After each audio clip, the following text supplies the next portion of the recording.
Good morning, class 9 students. So today again we are back with our online class. In our last class we had taken up a poem from our poetry section. That was William Wordsworth's Daffodils.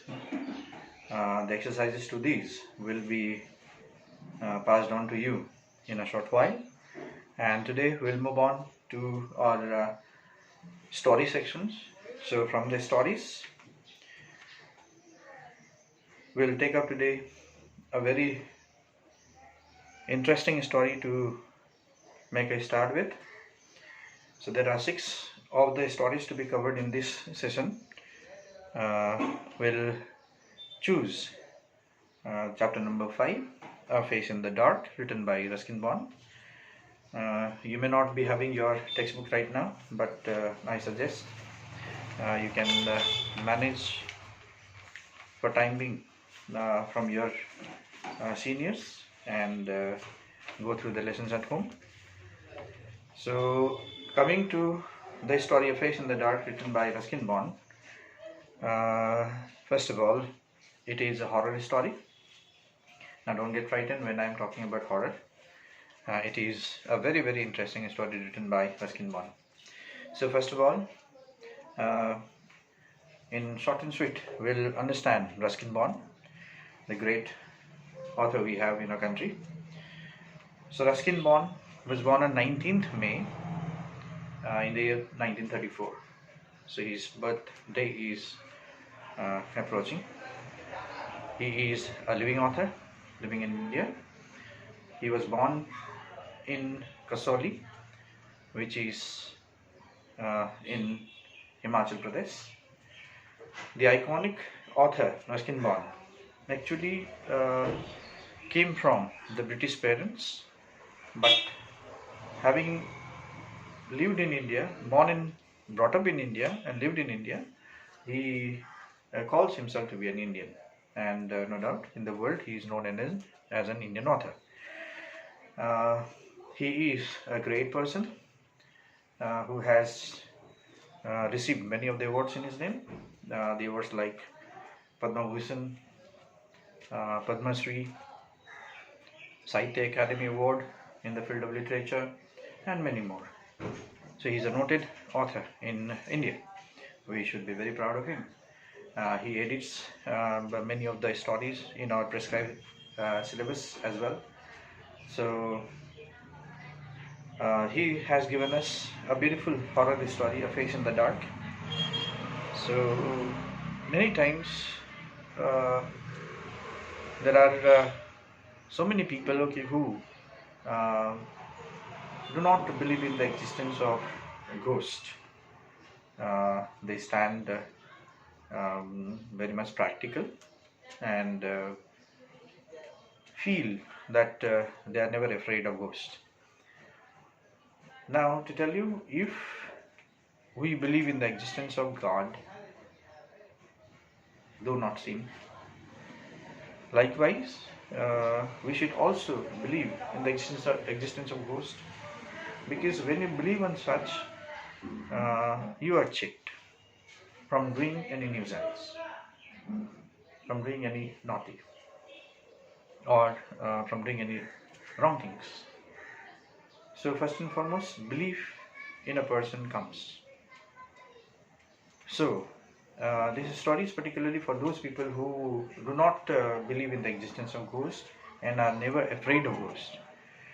So in the story, we have suspense, we have mystery, and it talks about the fascination of the people who do not generally get afraid of ghosts. So this is the background of the story, A Face in the Dark. Now let us begin. It's a short and sweet story to begin with. A Face in the Dark, written by Ruskin Bond. So the theme of the story, A Face in the Dark, is fear. Fear is the theme of the story. So let's begin. What does the writer wants to say in the story A Face in the Dark? See, Mr. Oliver, an Anglo-Indian teacher, was returning to his school late one night on the outskirts of the hill station of Simla. Now see here, the story begins with a person called Mr. Oliver. Mr. Oliver happens to be an Anglo-Indian teacher. Now who is called an Anglo-Indian? An Anglo-Indian is a person who is born from uh, a British parents, particularly father, who happened to be a foreigner, or his parentage happened to be the foreigner. Thus, such a child who is living in India is called an Anglo-Indian. Now see, so Mr. Oliver happens to be an Anglo-Indian and he is a teacher. He was returning to his school late one night. So he is a teacher and he one day was returning to school. He lives in the school premises in a boarding school, English boarding school, and he was one day late to return to his premises on the outskirts of the hill station of Shimla. So the school is on the border. Outskirts means border of the hill station of Shimla. So this is an Indian story where it takes place in Shimla, and the teacher, Mr. Oliver, who is an Anglo-Indian, he is returning from the Shimla bazaar or Shimla market late one night. From before Kipling's time, the school had been run on English public school lines. So since Kipling's time, now who is Kipling? Rudyard Kipling, who happens to be a great author. So the school had been run on English public school lines. So the school happens to be an English medium school. It's an English boarding school where Mr. Oliver works as a teacher. And the boys, most of them from wealthy Indian families, wore blazers, caps and ties. Now you see. So the students are also from the wealthy Indian family. Look at the uniform. They wore blazers, caps and ties. Simla happens to be a very cold place. That's why they have blazers to wear. They also have caps to wear. They also have ties. So it is a very renowned school in Shimla where Mr. Oliver works as a teacher. Life magazine, in a feature on India, had once called it the Eton of the East. So Life magazine, the magazine that is published in India in those days, as the writer has written, in a feature on India, had once called it the Eton of the East. So the very school, English boarding school where Mr. Oliver works as a teacher, described has the Life magazine has described this school as Eton on the East. So Eton on the East refers to the school where London syllabus is followed, British syllabus is followed. That's why East is India. That's why it is referred as Eton of the East. So this school happens to be a renowned school in Shimla. Mr. Oliver had been teaching in this school for several years, and Mr. Oliver, an Indian, had been teaching in this school for many years. The Simla Bazaar, with its cinemas and restaurants, was about 3 miles from the school. Now Simla Bazaar, Simla Market, where there are cinema halls, restaurants, hotels, was about 3 miles from the school. So the bazaar, the market, is 3 miles away from the school. That means the school is built in a prime location, away from the common noise of the market. That's why it is one of the best schools as described by the author Ruskin Bond in the story. And Mr. Oliver, a bachelor, Mr. Oliver is unmarried, he is a bachelor, usually strolled into the town. So he usually strolled means walked leisurely into the town in the evening. So after the school gets over, he used to go to the town, Simla Bazaar, Simla Market, and then enjoy being there for some time and then return to his school premises, because he used to live in the school surroundings. Returning after dark, when he would take a shortcut through the pine forest. So one night he was late to return to his living place in the school premises. Returning after dark, so it had already got dark when he would take a shortcut. So he thought of taking a shortcut to reach to school in a short period of time. So he took the pine forest. Pine is a variety of tree. So in between the school and Simla Bazaar, there was a thick or dense forest that covered by pine trees. Now see, when there was a strong wind, so as he approached towards the pine forest, the strong wind blew. The pine trees made sad, eerie sounds. So as he stepped near to it, the very pine trees, by the blow of the wind, began to sway, began to move, and made very sad sound, eerie sound. Eerie means very strange sound that kept most people to the main road. And this is why many of the people are afraid to take the shortcut to reach to their destinations. So they would rather take the long road, the main road, to reach to their homes or anywhere they would like to go, because they are afraid to get into this forest, because in the forest, and when there is wind blowing, the trees sway and make very you can say frightening sounds, strange sounds. But Mr. Oliver was not a nervous or imaginative man. But Mr. Oliver, the teacher, an Anglo-Indian teacher, was not a nervous sort of man. He was a practical-minded man. He was not an imaginative person. He carried a torch. So he had a torch in his hand because he knew that he would be late to return from the Simla Bazaar. And its gleam, the batteries were running down. So gleam means shine. When he flashed the torch, the light was gleaming. It was shining in a flickering way. The batteries were running down. So it was an indication that the battery had got down. So he needed to change the batteries now. Moved feetfully down the narrow forest path. So he moved the shortcut way to reach to his school premises. Moved feetfully. Feetfully means not you can say regularly down the narrow forest path. So he took the shortcut way to reach to his destination. When its flickering light fell in the figure of a boy, so as he stepped into the forest, he walked for some paces. Then the torch light fell in the figure of a boy who was sitting alone on a rock. The very boy was seated himself alone on the rock. Now this surprised the teacher, Mr. Oliver, because it was already dark and the boy was seated there on the rock. Mr. Oliver stopped, and as a teacher, seeing a boy, naturally he felt like asking who the boy was and what was he doing there. So he stopped. Boys were not supposed to be out after dark. So the teacher stopped because he knew that the boys were not allowed to walk in these areas when it gets dark. Thus the teacher stood there to ask the question to that boy. "What are you doing out there, out here, boy?" asked Mr. Oliver sharply. So Mr. Oliver was sharp to ask. He asked sharply. Sharply means strictly, so that the boy would, without resisting the question, he would answer, obeying him. So the teacher asked, "What are you doing out here, boy?" Moving closer so that he could recognize the miscreant, and the teacher also moved towards the seated boy on the rock, because he wanted to recognize, he wanted to know the miscreant. Miscreant means naughty, right? The boy was naughty because he was not supposed to be there at this hour. So the teacher moved towards him and then inquired him.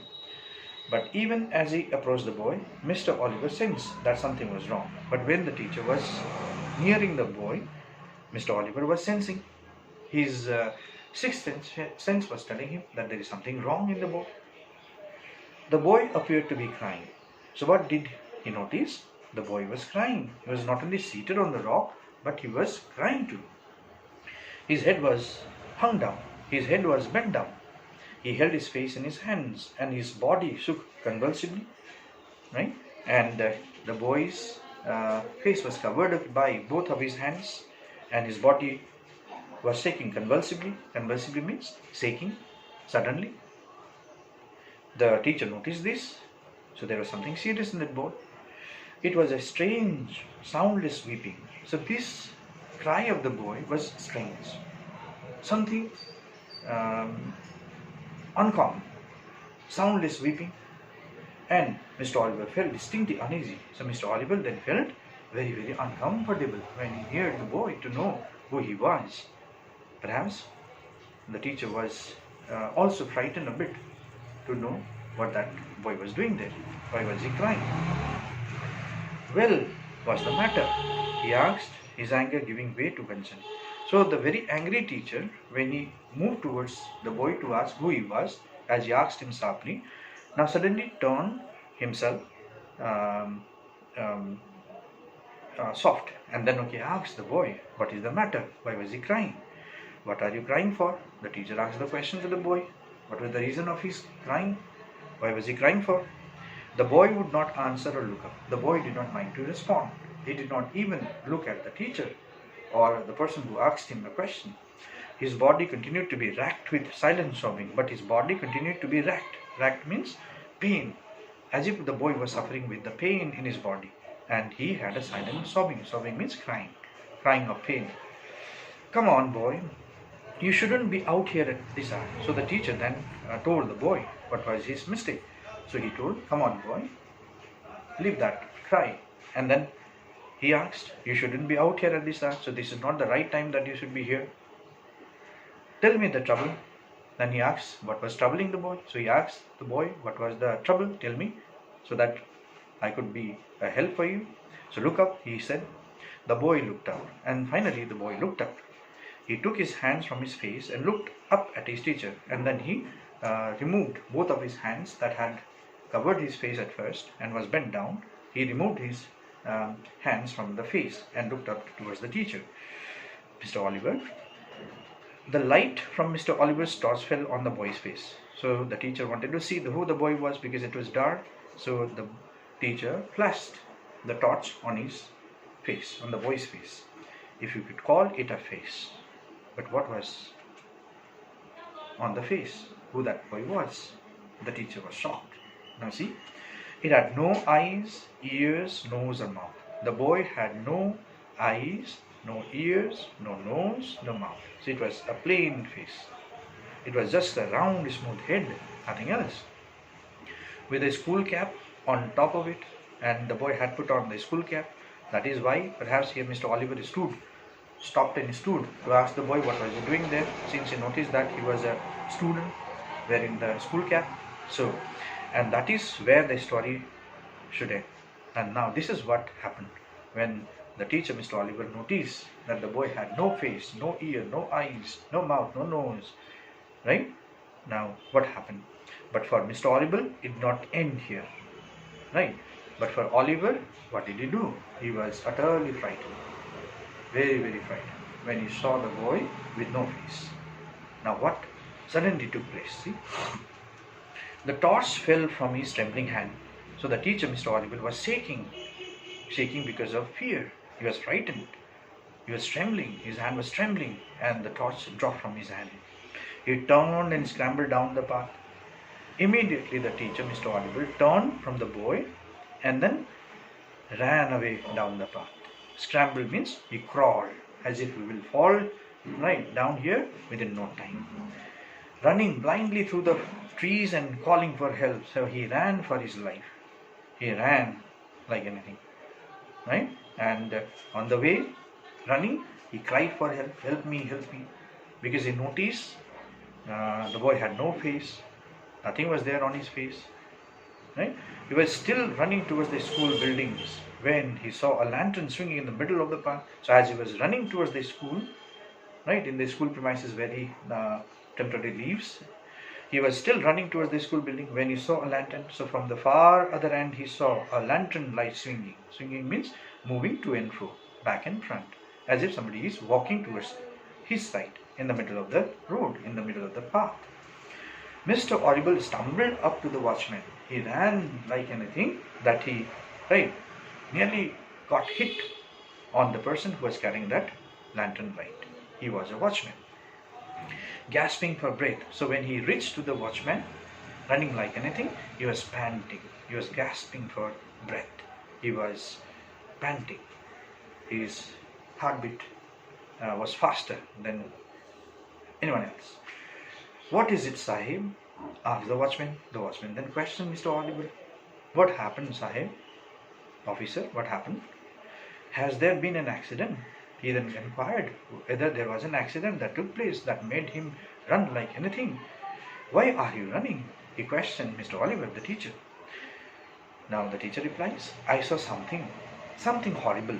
A boy weeping in the forest, and he had no face. So what he had encountered, what he has seen, what he has faced, he told to the watchman, I saw nothing, I saw something very, very dangerous, something very terrible, something very horrible. A boy weeping in the forest. A boy was crying in the forest, and he had no face, he told. No face, Sahib? The watchman also was surprised. How is it that the boy has no face? Right? Indeed, no face, Sahib, he asked. No eyes, nose, mouth, nothing, Mr. Audible replied. The watchman.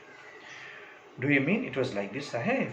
Asked the watchman and raised the lamp to his own face. And then what did the watchman do? The watchman lifted the lantern light on his own face and told, Sahib, officer, do you mean it like this?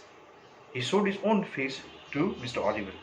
The watchman had no eyes, no ears, no features at all. The very watchman also had no eyes, no ears, no mouth, no nose, and no features at all on the face. Not even an eyebrow. So the watchman had not even an eyebrow. And that is when the wind blew the lamp out. And that is when the wind blew the lamp out. Now you can imagine what might have happened to Mr. Oliver, a very practical minded man who was never frightened of anything, dared to enter into the forest, rode to his destination. Meanwhile, the other people, common people, whenever it gets dark, they avoid going through the forest road. They take a long route to reach to their destinations. But Mr. Oliver, an Anglo-Indian teacher, he took the guts to enter into the forest and met this incident. A boy who had no face, and later the watchman who was similar to the boy who looked.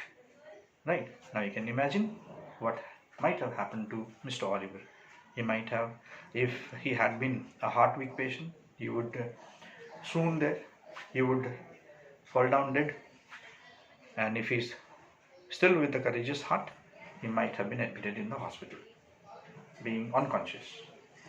So see, the theme of the story is fear. So we all are, after all, human beings. Fear is a common factor in each and every one.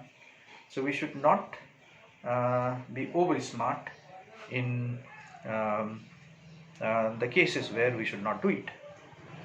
Hence, Mr. Oliver became a victim of fear.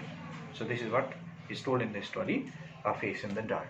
So I hope you understood the story as explained. Now when you get your books, please go through the story again, and if you have more doubts in the story, you can reply me, and in the middle we'll also try to solve the question answers in this. So hope today we discussed assignment for your English paper 2, and we also discussed a chapter, A Face in the Dark, written by Ruskin Bond, a great Indian author who is still living in India today. The learning perhaps is a benefit for you today.